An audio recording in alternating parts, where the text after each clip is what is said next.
کو برکت کیوں نہیں آتی؟ سب کچھ ہے، سکون کیوں نہیں ہے؟ گھر کے اندر بیٹھ کر کے موبائل پر آپ جوا کھیل رہے ہو، ذرا سوچو تو صحیح، عقل کہاں گئی ہے؟ اللہ اکبر، جہاں پر زنا کی فلمیں دیکھی جائے، جہاں پہ جوا کھیلا جائے، موبائل میں بیٹھ کر پتہ نہیں کیا کیا اس کے نام ہیں، مجھے تو نام بھی نہیں پتا، آپ جیسے لوگ آ کر کے بتاتے ہیں تو پتا چلتا ہے کہ لوگ موبائل میں بھی بیٹھ کر کے جوا کھیلتے ہیں۔ اللہ اکبر، اندازہ فرمائے یہ موبائل کیا ہے؟ اگر اسکرین پر قرآن کی آیتیں ہیں تب تو یہ مبارک ہو گیا، اگر نعت رسول ہے تو مبارک ہو گیا، لیکن اگر اسکرین پر جو ہے وہ زنا کی فلم دیکھ رہے ہو تب تو یہ منحوس ہے۔ اللہ اکبر، اور اس کے اوپر اگر آپ گیم کھیل رہے ہو تو یہ گیم کیا ہے؟ بلکہ جوا کھیل رہے ہو تو یہ جوا کیا ہے؟ اللہ پاک ارشاد فرماتا ہے، یا ایھا الذین آمنوا انما الخمر والمیسر والانصاب والازلام رجس من عمل الشیطان فاجتنبوہ لعلکم تفلحون۔ اے ایمان والو، شراب اور جوے سے بچو کہ یہ برے کام ہے، شیطانی کام ہے، اگر تم اس سے بچو گے تو اللہ تمہیں کامیابی عطا فرمائے گا۔ یہ جوے تمہیں برباد کر رہے ہیں، یہ جوے تمہیں تباہ کر رہے ہیں، اور طرح طرح کے نئے نئے جوے لا کر جوا کھیلنے والا ہر دن نئی لذت میں رہتا ہے۔ وہ سوچتا ہے یار چلو ابھی ہار گئے پھر لگا دو، سب پہلا جو گیا وہ بھی آ جائے گا، اور لگا دو، گیا پھر آ جائے گا، اور لگا دو، اس طرح کرتے کرتے خود کی پونجی برباد ہوتی ہے۔ ایک دن انسان قرض لینے پہ مجبور ہوتا ہے، اور یاد رکھنا ان جوؤں نے دبئی جیسے ملکوں کے بڑے بڑے شیوخ کو روڈ پر لا دیا ہے۔ ہماری تمہاری حیثیت اور اوقات کیا ہے؟ مسلمانوں کو جوے میں مبتلا کرنا یہ بھی لوگوں کی ایک سازش ہے۔ اسی لیے اللہ کے رسول علیہ السلام نے جوے کے متعلق کتنی سخت بات ارشاد فرمائی۔ آقا کریم صلی اللہ علیہ وآلہ وسلم فرماتے ہیں، جس نے جوے کے آلات اپنے ہاتھ میں لیے کل قیامت کے دن اس کے ہاتھ سور کے خون میں رنگے ہوئے ہوں گے۔ ابھی آپ نے نعرے لگائے سبحان اللہ کا، کس بات پر؟ کہ اللہ کے رسول قیامت کے دن ہم ان کے ساتھ ہوں گے، حضور اپنی امت سے مصافحہ کریں گے۔ اب مجھے بتاؤ جوا کھیلنے والوں، جب تمہارے ہاتھ جوا کھیلنے کی وجہ سے سور کے خون میں رنگے ہوں گے تو کیا ہم اپنے ہاتھوں کو رسول اللہ کے ہاتھ میں دے سکیں گے؟ دیکھو تو صحیح، اپنی بربادی کے لیے کیا کر رہے ہو؟ بربادی کے دہانے پر نہ جاؤ۔ اللہ کے بندو، یہ جوے میں برکت نہیں، بلکہ جوا تو اپنی جگہ ایزی منی کے چکر میں بھی اپنے آپ کو برباد۔ آج کل ایزی منی کے چکر میں لوگ اس سے قرضہ لے، اس سے قرضہ لے، ادھر لگا دے ادھر، یہ سب کچھ کر رہے ہیں۔ شارٹ ٹائم کے اندر ترقی کا خواب چھوڑ دو۔ اللہ کے یہاں ایک قانون ہے میرے بھائیوں، شارٹ ٹائم میں تو اسلام بھی پروان نہیں چلا۔ جی کیا بات؟ اسلام کو ایک پروسیجر سے گزارا گیا۔ جی آپ غور کریں، آپ کا ہمارا عقیدہ ہے، تمام اہل اسلام کا عقیدہ ہے کہ حضور علیہ السلام کی دعا سے بڑھ کر کیا کسی کی دعا مقبول ہے؟ ان کی دعا کا تو اندازہ ہی نہیں لگا سکتا کوئی۔ اگر دعا میں ہم جیسے گنہگار لوگ صرف ان کا نام لے لیں، ہماری زبان پر، گنہگار زبان پر حضور کا نام آ جائے دعا میں تو وہ دعائیں مقبول ہو جاتی ہیں۔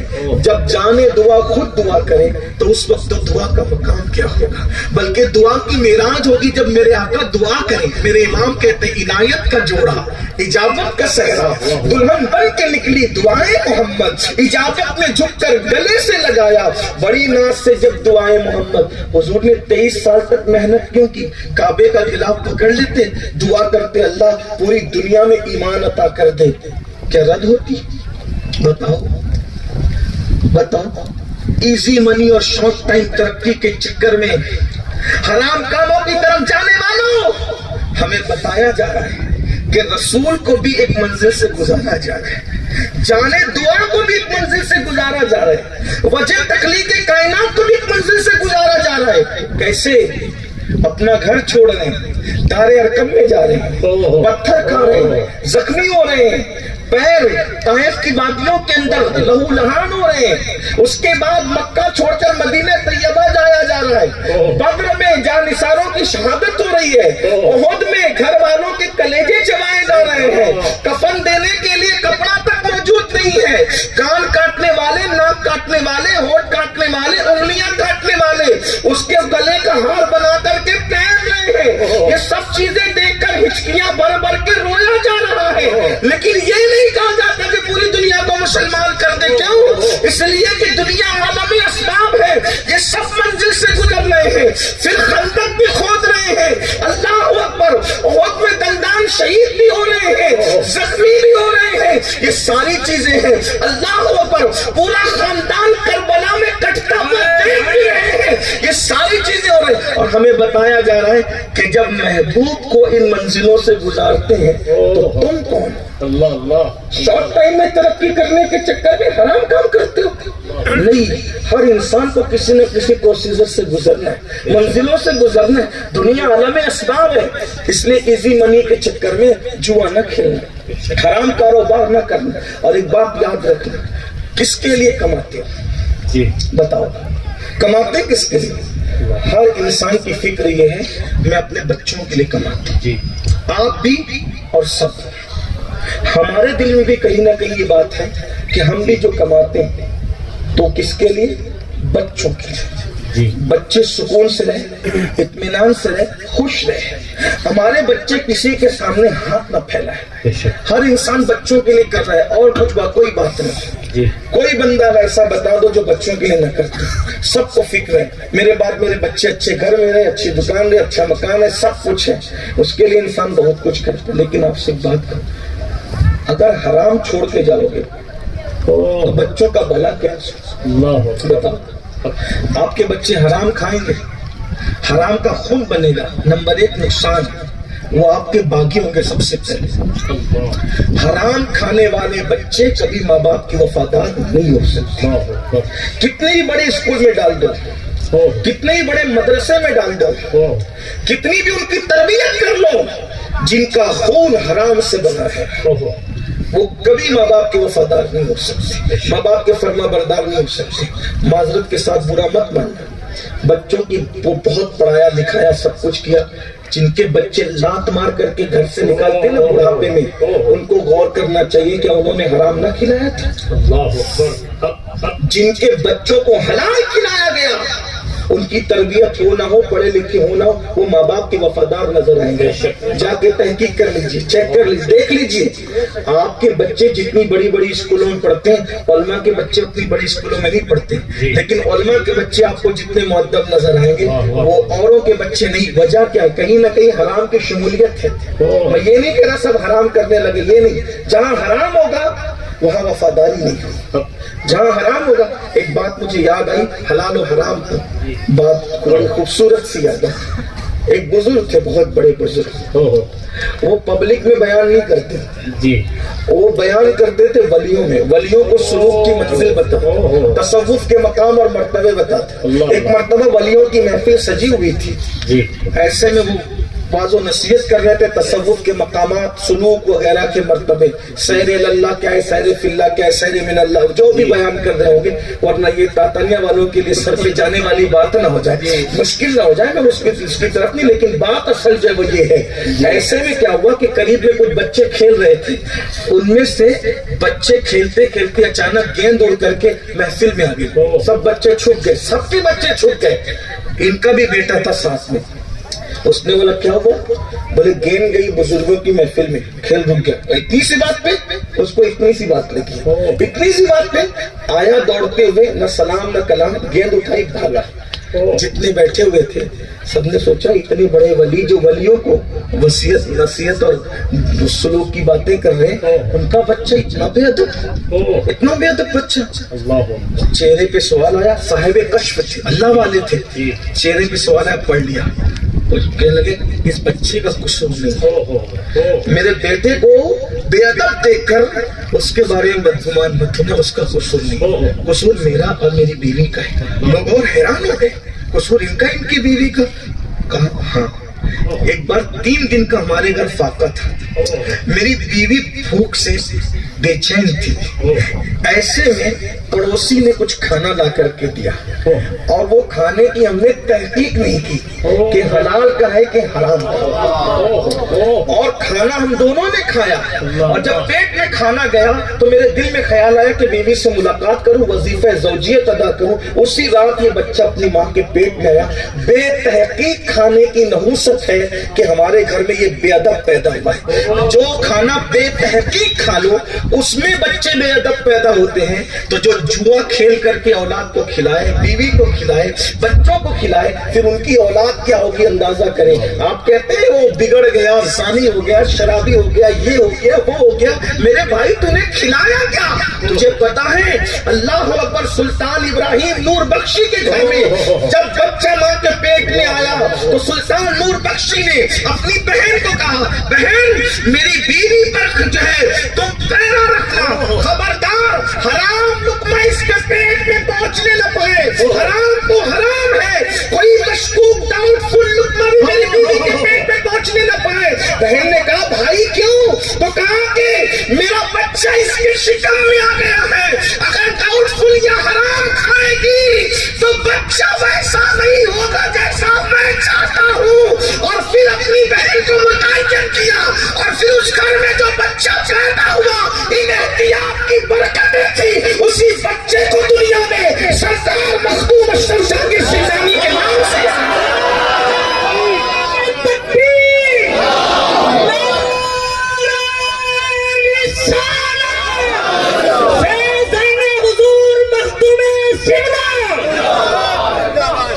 سمجھتے کیوں حلال کو؟ اگر اسی سے بات آ گئی ہے، ایک بات اور اس کا، لاٹری کے پیسے سے بچوں کو کھلا رہے ہو، جوا کے پیسے سے کیا بکرے کا گوشت حلال دیکھتے ہو کہ حلال کیا کہ نہیں کیا؟ صرف ذبح کرنے سے گوشت حلال نہیں ہوتا، جیب کی رقم کا بھی تو اعتبار ہے، کہاں سے لایا اس کا بھی تو اعتبار ہے، کہاں سے کمایا اس کا بھی تو اعتبار۔ اور صرف شراب اور جوے سے رقم حرام نہیں ہوتی۔ اگر آپ کرانہ دکان لے کے بیٹھے ہیں اور جھوٹ بول کے کاروبار کر رہے ہیں تو وہ بھی تو حرام ہے، دھوکہ دے رہے ہیں وہ بھی تو حرام ہے۔ بتائیے تو صحیح۔ میں تو لوگوں کو اتنا کہتا ہوں، کچھ لوگوں کو تکلیف ہے اسلامی معاشرہ کے جلسے بہت ہوتے ہیں، میں نے کہا بالکل بند کرو اسلامی معاشرہ کے جلسے، اور بند ہو جائیں گے۔ صرف ایک کام کرو، پوری قوم حلال کو لازم پکڑ لو، نہ لوگ بگڑے پیدا ہوں گے، نہ اسلامی معاشرہ کے جلسوں کی ضرورت پڑے گی۔ اور یہ ماں کے پیٹ سے بچے بگڑے پیدا ہوئے کیونکہ لقمہ ہی صحیح ہے، لقمہ ہی صحیح ہے۔ بابا فرید رحمت اللہ علیہ کی امی جان جوانی میں بیوہ ہو گئی تھی، اور ان کا خاندان بادشاہوں کا خاندان تھا۔ بھائیوں نے کہا بہن تم اور تمہارا بچہ ہمارے گھر آ جاؤ، کہا مجھے بچہ بگاڑنا نہیں ہے، توجہ ہے، مجھے بچہ بگاڑنا نہیں ہے۔ کہا کیوں؟ کہا تم لوگ بادشاہ کی اولادیں ہو نا، بادشاہ کیا نوکریاں کرتے ہو نا، بادشاہوں کے حلال حرام نہیں دیکھا جاتا، میں اپنے بچے کو چرخہ کاٹ کے کھلاؤں گی، میں اپنے بچے کو فاقے سے رکھوں گی، لیکن ڈاؤٹ فل لقمہ اس کے پیٹ میں جانے نہیں دوں گی۔ اندازہ کریں، اور پھر وہی شہزادہ جسے دنیا بابا فرید الدین گنج شکر کہتے، یہ حلال لقمے کی برکتیں ہیں۔ آج ہمارے بچے نمازی بھی نہیں ہیں۔ اگر میری جان بخشی ہو تو میں یہ بات حق کے طور پہ کہہ دوں، دیندار باپ کے یہاں بھی بچے نمازی نہیں ہیں، مذہبی طبقے کے گھروں میں بھی بچوں میں شرافت نہیں ہے الا ماشاءاللہ۔ کیوں؟ اس لیے کہ سب کا لقمہ چیک کرو۔ مجھے تو کبھی کبھی فکر یہ ہوتی ہے تو ہم لوگوں کو بھی پتہ نہیں کہاں کا لے کے جانے، پتہ بھی نہیں ہوتا کس کا جوئے کا دھندا ہے، اس کا سود کا دھندا، ڈر لگتا ہے۔ اب تو یہ ڈر لگتا ہے کہ کس کے یہاں کھائیں کس کے یہاں نہ کھائیں۔ داڑیاں خوبصورت ہے، ٹوپیاں خوبصورت ہے، کپڑے خوبصورت ہے، باتیں ولی جیسی ہے، لیکن دھندا دیکھ لو، دیکھ لو۔ اور بڑی معذرت کے آپ لوگ بھی جب بلاتے تانے والے ایسے نہیں، لیکن ایک بات میں ایگزامپل اپنے اوپر مت لینا، بات کے طور پہ کی جاتی ہے، اس کو کسی غلط لوگ بھی بلاتے ہیں، سوچتے سب سے بڑا مالدار کا گھر کس کا ہے، وہاں روکو حضرت کو، پھر چاہے اس کا حرام کا ہو حلال کا ہو ایسا ہو نہیں دیکھتے، بس کہ اے سی رہنی چاہیے، پنکھے رہنے چاہیے، گدے رہنے چاہیے۔ میں کہتا ہوں اللہ کے بندو کم از کم ہمیں تو آزمائش پہ نہ ڈالا کرو، اگر مسجد کے حجرے میں روکنا پڑے تو روک دیا کرو، اس لیے کہ مسجد کے حجرے کی گرمی اس حرام کی ایسے سے بہتر ہے. لیکن آپ لوگ اپنے پیروں پہ رحم نہیں کر رہے, اپنے علماء پہ رحم نہیں کر رہے. یہ جو ہم لوگ بولتے بولتے بہت سارے مقرر مر گئے, ہارٹ اٹیک آگے, قوم سدھرتی کیوں نہیں ہے؟ جو سامنے بیٹھے ان کے پیٹ میں دیکھو اور جو تقریر کرے ان کے پیٹ میں دیکھو. آپ کیا سمجھتے ہو حرام؟ ایک دن حجاج بن یوسف کوفہ آیا اور کوفہ کا گورنر بنا تو کسی نے اس کے کان میں پھونکا, حجاج تو بڑا ظالم ہے, مولا علی کی بد دعا سے پیدا ہوا تھا. اب تک آپ نے سنا ہوگا دعا سے پیدا ہونے والے بد دعا سے بھی کوئی پیدا ہوتا ہے. ہاں, حجاج بن یوسف مولا کائنات کی بد دعا سے پیدا. کوفہ والوں نے بہت ستایا آپ کو, بہت ستایا, ایک الگ داستان ہے, بہت ستایا. مولا پاک نے ایک دن تنگ آ کر دعا کی, اللہ اتنے نیک انسان کو یہ ستاتے ہیں. کس کو؟ جس کو سید الابرار کہا, وہ جسے سید العرب کہا گیا, وہ جسے کل ایمان کہا گیا, وہ جسے سید السادات کہا گیا, وہ جسے آبروی ولایت کہا گیا, وہ جسے خاتم ولایت کہا گیا, وہ جسے عقیل رسول کہا گیا, وہ جو زوج بطول, وہ جو ابو الحسنین, وہ جو ابو الائمہ, اللہ اکبر, جس کا چہرہ دیکھنا رسول اللہ نے عبادت کرا. اس علی مرتضیٰ کو اتنا ستایا کہ مولا کائنات قوم کے ستانے پہ تنگ آ گئے. اللہ اتنے نیک انسان کو یہ ستاتے ہیں, مجھے اٹھا لے, اب مجھے بلا لے اپنے پاس اور مجھے اٹھا کر اتنا ظالم انسان ان پر مسلط کر دے, ان پر ظالم مسلط کر, تاکہ ان کے ظلم کا مزہ وہ چکھائے. بعض صوفیہ کہتے ہیں جس دن مولا علی کی شہادت ہوئی اسی دن حجاج پیدا ہوا.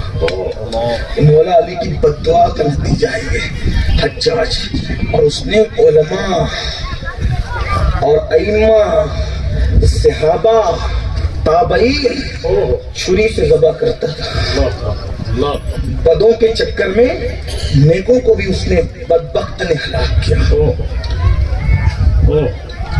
حضرت سیدنا عبداللہ ابن زبیر جیسی ہستی, عبداللہ ابن زبیر جیسی ہستی, یہ صدیق اکبر کے نواسے ہیں اور اللہ کے رسول صلی اللہ علیہ وآلہ وسلم کے رشتے میں بھانجے لگتے ہیں, اس اعتبار سے کہ حضرت اسماء حضور کی سالی تھی, یہ سالی کے بیٹے, اور زبیر پھوپھیزاد بھائی تھے, بھائی کے بیٹے نہیں, بھانجے اور بھتیجے دو رشتے ہیں ابن زبیر کے. اندازہ کریں, ان کو سولی پہ لٹکایا اور سولی پہ لٹکایا, اتنے دن تک لٹکا کے رکھا کہ حضرت اسماء بوڑھی ہو چکی تھی اور بینائی کمزور ہو چکی تھی.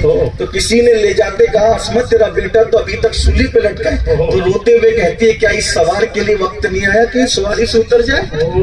دفن بھی اتنا ظالم تھا. لیکن بہرحال تو حجاج کو کسی نے کہا اگر آپ کی توجہ ہے تو, میں تو حدیث پڑھنے چلا تھا لیکن بات اس طرف آ گئی, تو چلتے اسی طرف, اللہ کی مرضی ہے. جو بات ہے اللہ کرے کسی کے دل پہ اثر کرے. حجاج کو کسی نے کہا حجاج تو بڑا ظالم ہے, بہت بے باک ہے تو, لیکن تجھے یاد رکھنا چاہیے کوفے میں 5 بزرگ ایسے ہیں جو کسی کے لیے دعا کرتے ہیں تو بھی قبول ہوتی ہے اور بد دعا کرتے ہیں تو بھی قبول ہوتی ہے. دیکھ, اگر تو نے ظلم کیا نا, وہ 5 میں سے ایک نے بھی ہاتھ اٹھا دیا تو اٹھ جائے گا, تیرا معاملہ خراب ہو جائے گا. حجاج نے کہا علاج کر لوں گا اس کا بھی. حجاج نے کیا کہا, علاج کر. اس کو علامہ اسماعیل حقی نے لکھا ہے جس کو میں اپنے الفاظ کے جامع میں پیش کروں. اس نے کہا میں علاج کر لوں گا اس کا. کیا علاج کرے گا؟ کہا دیکھنے کیا علاج کرتا ہوں. جن 5 بزرگوں کے نام لیے گئے کہ یہ مستجاب الدعوات ہے, یعنی جو دعا کرتے ہیں قبول ہوتی ہے, دعا بھی قبول ہوتی ہے, بد دعا بھی قبول ہوتی ہے. ان 5 بزرگوں کو اس نے اپنے محل میں بلایا اور بلانے کے بعد ان کو دعوت کھلائی. وہ دعوت کھا چکے, کھانے کے بعد جب جانے لگے تو انہوں نے کہا حجاج ہم 5 وہ ہیں کوفہ میں جس کے لیے دعا بد دعا کر دیں سب قبول ہوتی ہے, سنبھل کے رہنا. حجاج نے کہا جاؤ یہاں سے, تم کچھ نہیں کر سکتے میرا, چلو جاؤ یہاں سے, کچھ نہیں کر سکتے. انہوں نے کہا کیوں نہیں کچھ کر سکتے؟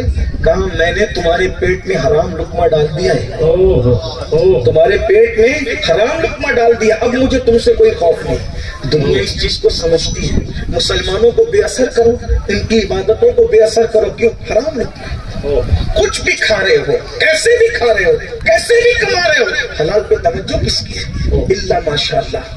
تو میں عرض کر رہا تھا بابا فرید گنج شکر رحمت اللہ تعالی علیہ کی امی نے کہا میرے بیٹے کو فاقے سے رکھو، لیکن بادشاہوں والا لقمہ نہیں کھلایا۔ اللہ اکبر۔ جانتے پھر کیا ہوا؟ چرخا کاٹتی تھی، بیٹے کی پرورش کرتی تھی، کئی دن بابا صاحب بھوکے رہتے تھے۔ بابا صاحب کہتے ہیں ایک ہفتہ بھی میں بھوکا رہا، کبھی کبھی میں ایسا کرتا تھا کہ صبر مجھے آ جائے، میں کنکر اٹھا کر اپنے منہ میں ڈال لیتا تھا، کنکر منہ میں ڈال لیتا تھا تاکہ مجھے سکون مل جائے۔ میری بھوک کا یہ حال ہوتا تھا۔ فرماتے مجھے جو بھی بنایا میری ماں نے بنایا، اور کیا مرتبہ ملا؟ دیکھیے پیر کی نظر پڑتی ہے تو مرتبے ملتے ہیں، لیکن میر عبد الواحد بلگرانی رحمت اللہ علیہ فرماتے ہیں بابا فرید الدین گنج شکر مرید ہونے سے پہلے عرش پہ لکھا ہوا پڑھا کرتے، یہ ہم سنیوں کا عقیدہ ہے۔ عرش، اور بڑی پیاری بات پھر لکھی جس کو میں اپنے الفاظ کے جامع میں پیش کروں۔ آپ مرید ہونے کے لیے قطب صاحب سے مرید ہونے سے پہلے آپ مرید ہونے کے لیے گئے تھے وہاں حضرت سیدی شیخ شہاب الدین عمر سہروردی کے دربار میں۔ جب پہنچے مرید ہونے کے لیے تو بابا صاحب کو دیکھ کر، بچپنا تھا ابھی، داڑھی کے بال بھی پورے نہیں نکلے، بابا صاحب کو دیکھ کے شیخ صاحب سمجھ گئے آیا کون۔ اس وقت جو دسترخوان لگا ہوا تھا، فرمایا شہزادے بیٹھو کھانا کھاؤ۔ کس لیے؟ کہا مرید ہونا ہے، پہلے کھانا کھاؤ پھر دیکھتے ہیں۔ اللہ اکبر۔ تو دسترخوان لگا تھا، ہاتھ دھلائے، سب نے ہاتھ دھلے، سب نے ہاتھ دھلے۔ بابا صاحب کی باری آئی تو انہوں نے بھی ہاتھ دھلے، اور ہاتھ دھلے تو 1 2 3 4 لوٹے پر لوٹا، لوٹے پر لوٹا ڈالا جاتا رہا، اور یہ ہاتھ دھلتے رہے۔ لوگوں اشارہ کرنے لگے دیکھو حیثیت کیا ہے، ہاتھ دھلنے کا طریقہ نہیں پتا، اتنے بڑے بزرگ سے مرید ہونے آئے۔ شیخ صاحب سمجھ گئے، شیخ شہاب الدین عمر سہروردی جن کے بارے میں ہمارے مرشد غوث پاک فرماتے ہیں شہاب الدین تجھ جیسا ولی قیامت تک اب عراق میں تیرے بعد پیدا نہیں ہو سکتا، اتنے بڑے ولی۔ تو لوگ کہتے ہیں کہ ان کو طریقہ نہیں ہاتھ دھلنے کا۔ کھانا ہو گیا، کھانے کے بعد مختصر میں ہاتھ دھل لیا۔ تو شیخ صاحب سمجھ گئے یہ لوگ سب بدگمان ہو گئے ہیں اور یہ بہت بڑی ہستی ہے، بچپنے بڑی ہستی ہے۔ تو فرمایا کہ شہزادے ایک سوال پوچھنے کا۔ کیا بابا صاحب؟ فرمائے تو کہا کہ ہاتھ دھلنے میں اتنا پانی ضائع کرنا، اس کی تو اسلام اجازت نہیں دیتا۔ کہا اگر حضور گستاخی معاف ہو تو عرض کر دو۔ کہا کہو۔ کہا کہ یہ جو آپ کی کنیز ہاتھ دھلانے آئی تھی نا، اس کی پیشانی پہ نظر پڑی تو میں تقدیر پڑھ رہا تھا کہ اس کی تقدیر میں لکھا تھا یہ جہنمی ہے، تو میں نے سوچا اتنے بڑے ولی کی خانقاہ میں خدمت کرنے والی کنیز جہنم میں جائے گی، تو میں ہاتھ نہیں دھل رہا تھا، اس کی تقدیر دھل رہا تھا، میں ہاتھ نہیں اس کی تقدیر دھل رہا تھا حضور۔ تب حضرت شیخ شہاب الدین نے فرمایا شہزادے تیرا حصہ میرے پاس نہیں ہے، جو مرید ہونے سے پہلے یہ مقام رکھتا ہو پھر اس کا حصہ میرے بھائی قطب الدین بختیار کاکے کے پاس۔ تجھ جیسے شخص کو اسی کا مرید ہونا چاہیے جب وہ تیرا انتظار کر رہا ہے۔ یہ حلال کی برکتیں ہیں، حلال کو لازم پکڑو۔ آج ہم حلال کی توجہ نہیں، بس پیسہ آنا چاہیے، کہیں سے بھی آئے۔ حاجیوں کا مال حاج کے نام پہ ہڑپ کر کے کھا لو، عمرہ کا مال کھا لو، جھوٹ بول کے کچھ بھی کر لو، اس لیے کہ قوم کا حال بدل گیا اور بہت بدل گیا۔ حلال کو لازم پکڑو۔